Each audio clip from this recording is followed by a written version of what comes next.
Jesper, jag är vd för Omnideck. Och det här är då produkten Omnideck. Vi kör några korta presentationer och sen kommer vi köra några demos. This started as a kind of side project for a military hardware simulator company in Elmwood. It's called MSE Engineering. And back in the days, we used a dome because, as we just heard, VR headsets were stupidly expensive. And we looked at how we can develop this further. And one thing happened that kind of changed the course of our company, which is the Oculus Rift. Suddenly, instead of this $1.5 million for a VR headset, we were promised. How much were we promised again for the Oculus? Was it $300? I think they were promising on the Kickstarter. $300 headset. You know, it's like, wow, it's going to change the world, and it did for us. And anyone that has been tried the Oculus on DK1, it was not perfect, but it was pretty good. DK2 came out, and that really started to change us. That really started to change the way we were going to use our product. And we could see, we were so excited. Then we had the slight lull period. The period where we were all promised we were going to get, was it Crescent Bay? Everyone was promising this new headset they were going to deliver, and they were 1.5 years late. And during that delay, out came HTC. So I can kind of thank them for that time, because that 1.5 years, or 2 years, was super important to us, because everything we learned about the first prototype, the first version, we went back. Och lite kort då, Slussen är, som Johan sa, det här med kodning och schakter, det är det som är vi intresserade av för projekteringen, att få fram då, var finns grejerna.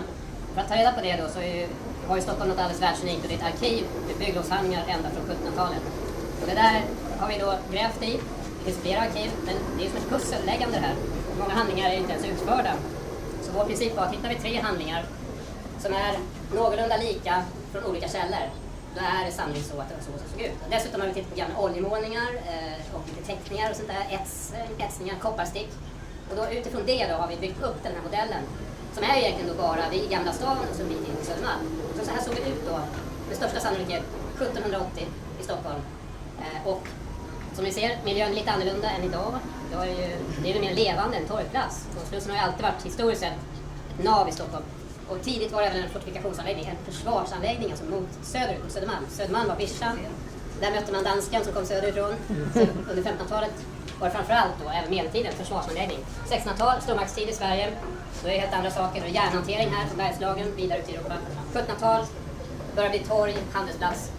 Det är där då vi befinner oss. Knallar omkring då bland slakthus, fiskarhus, slussar och vatten. Där ser ni den blå slussen då bland annat. Det är inte ens en sluss, det är en bro, men den kallades det för de har blåmålad trä. Kallad holländare. Nu är det ser ganska prydligt ut där, ganska schyssta ytor och sådär. Och vi jobbar väl med det att försöka få lite mer ruffig känsla som det verkar vara på den här tiden. Men det är så att vi kan inte, det här pyntar vi på egen bekostnad av Tikab kan man säga. Grundmodellen har ju staden då varit med och tagit fram, för den behövs i projekteringen. Men, och vi har även visat det för museerna som har visat visst intresse för den här faktiskt. Både Tekniska museet, Medeltidsmuseet och Stadsmuseet. För det här är ett helt nytt sätt för dem att visa upp sig för allmänheten. Istället för att bygga ett fysiskt litet 2 kvadratsrum med en stol och en tavla, så öppnas ut plötsligt helt andra möjligheter att skicka folk tillbaka i tiden. Men det är locka yngre publik till museerna. Ja, exakt. Man kan göra skattjakt på kortlov och sådär. Men så att det här är ju en enorm potential sannolikt att flytta sig till andra miljöer. Men återigen, museerna har dåligt med pengar. De är egentligen beroende av att företag som Tikab ställer upp på helger och ställer sig och visar upp sånt här. Så bland annat i höst då kommer vi att stå på Medeltidsmuseet en helg för att visa upp, se hur det fungerar med allmänheten. Det är ju ändå någon ska sköta om det så här. Tyvärr har vi inte den här då med oss. The rollers. The further you move towards the outside, the faster. Apart from when you're walking in like a spiral staircase, then it...